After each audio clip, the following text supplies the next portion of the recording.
ایک بڑا دلچسپ پوائنٹ ہے، بڑا دلچسپ کانٹیسٹ ہے.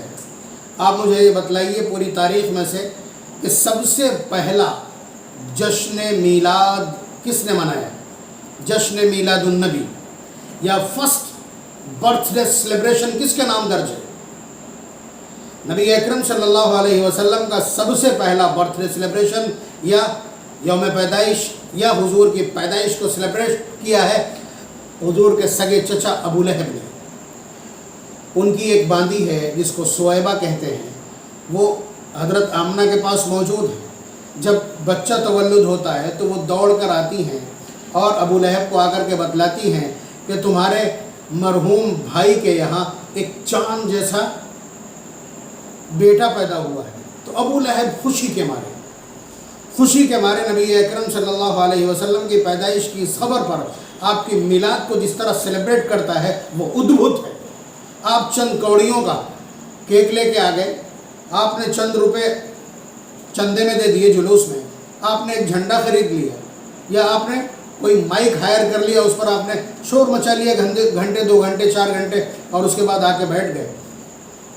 سویبہ ایک زیرک خاتون، ایک باسعادت باتوفیق خاتون، جب وہ خبر لے کر کے آئی ہیں تو عرب کے دستور کے مطابق کہ جو خوشخبری لے کر کے آئے گا اس کو انعام دیا جائے گا.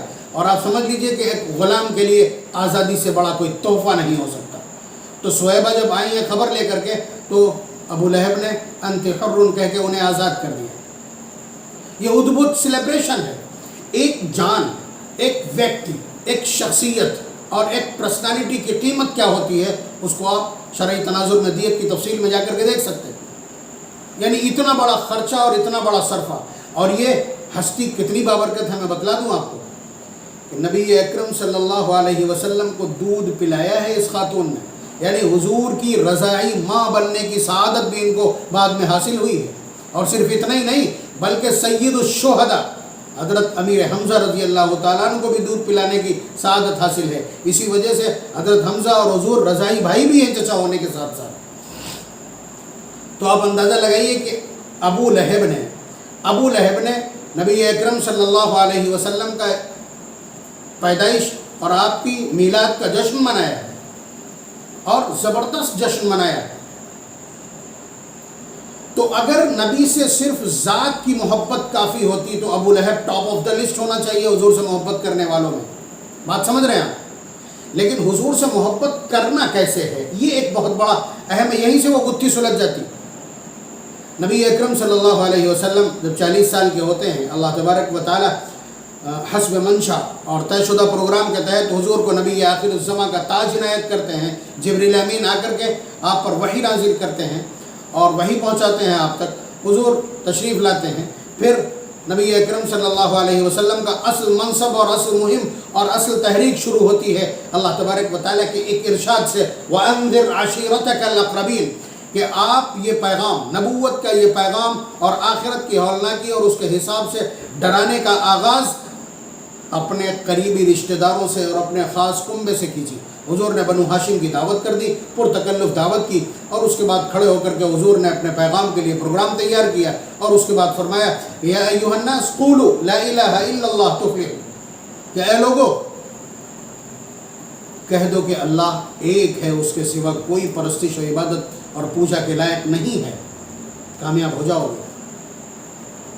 آپ ذرا سا دیکھ لیجئے کہ محمد ابن عبداللہ کی پیدائش پر ابو لہب کا جو مومنٹم ہے، ابو لہب کی جو اپروچ ہے، ابو لہب کا جو سیلیبریشن ہے، ابو لہب کا جو اشتیاق اور جذبات ہیں، وہ آپ دیکھ لیجئے.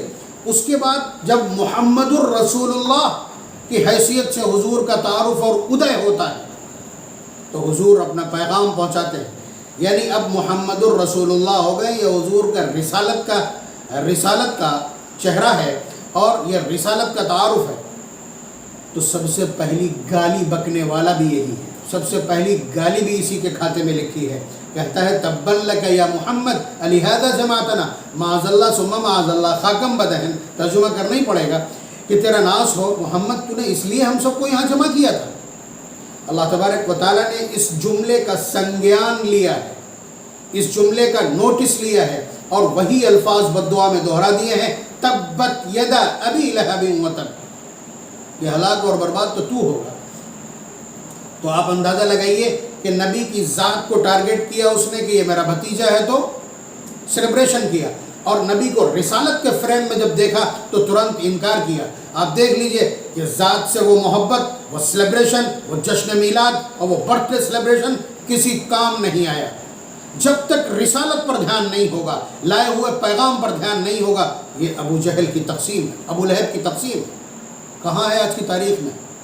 سیصلی نارا ذات لہب، ہم ضرور بھی ضرور تجھے لمبی لمبی لپٹوں والی آگ میں پہنچا کے رہیں گے۔